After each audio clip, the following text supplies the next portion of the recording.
You are looking at Julian's pronunciation guide, where we look at how to pronounce better some of the most mispronounced words in the world, like this other curious word. But how do you say what you're looking for today?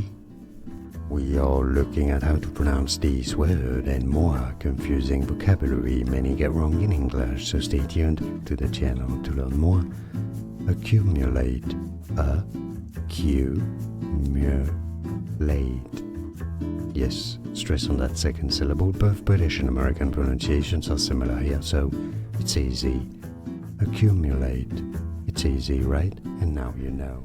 Here are more videos on how to pronounce more confusing words and names too many mispronounced. Like this video if you found it useful. I appreciate your support. I'll see you soon and thanks for watching.